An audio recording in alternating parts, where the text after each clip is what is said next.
Well, amending the Constitution is constitutional. What's a contradiction there? So have the Constitution as written, you want to amend? Well, that's constitutional to do it. Besides, it was the 14th Amendment. It wasn't the original Constitution. And there's a confusion on the interpretation. In the early years, it was never interpreted that way. And it's still confusing because individuals are supposed to have birthright citizenship if they're under the jurisdiction of the government. And somebody who illegally comes in this country as a drug dealer, is he under the jurisdiction and their children deserve citizenship? I think it's awfully confusing. And matter of fact, I have a bill to change that as well as a constitutional amendment to clarify it. Let me ask you about drugs and go back again to your 1988 campaign and see where you stand today. All drugs should be decriminalized. Drugs should be distributed by any adult to other adults. There should be no controls or production, supply, or purchase for adults. Is that still your position? Yeah, it's sort of like alcohol. Alcohol's a deadly drug, kills more people than anything else. And today, the absurdity on this war on drugs, Tim, has just been horrible.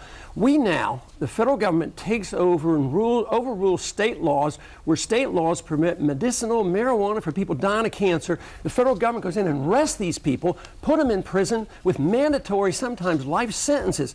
This war on drugs is totally out of control. If you want to regulate cigarettes and alcohol and drugs, it should be at the state level. That's been my position, and that's where I stand on it. But the federal government has no prerogatives on this.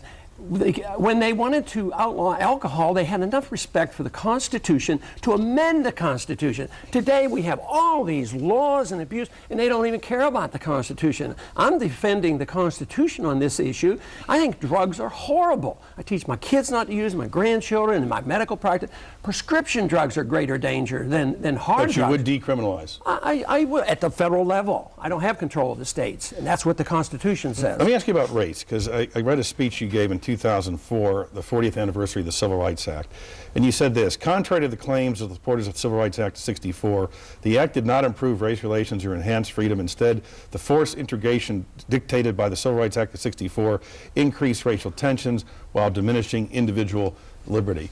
That act gave equal rights to African Americans to vote, to live, to go to lunch counters, and you seem to be criticizing it. Well, we should do this at a federal level. It's a federal lunch counter would be okay for the military. Just think of how the government, caused all the segregation in the military until after World War II. But when it comes, Tim, you're not compelled in your house to invade strangers that you don't like. So it's a property rights issue. And this idea that all private property is under the domain of the federal government, I think, is wrong. So I think even Barry Goldwater opposed that bill on the same property rights position, and now this thing is totally out of control. If you happen to like to smoke a cigar, the federal government's going to come down and say you're not allowed to do this. But you would vote if you would vote against the Civil Rights Act if it was today.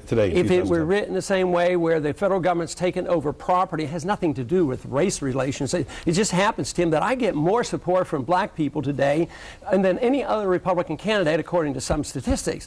And I have a great appeal to people who care about personal liberties and to those individuals who would like to get us out of war. So it has nothing to do with racism. It has to do with the Constitution and private property rights. I was intrigued by your comments about Abe Lincoln. According to Paul, Abe Lincoln should never have gone to war. There were better ways of getting rid of slavery. Absolutely. 600,000 Americans died in a senseless civil war. No, he shouldn't have gone to war. He did this just to enhance and get rid of the original intent of the Republic. I mean, it was about a iron fist in Washington. We'd still have slavery. Oh, come on, Tim.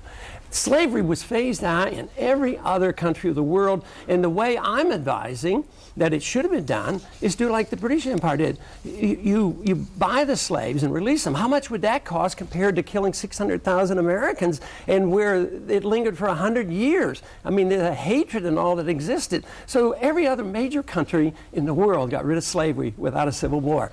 I mean, that doesn't sound too radical to me. That sounds like a pretty reasonable approach. You're running as a Republican. On your website, in your brochures, you make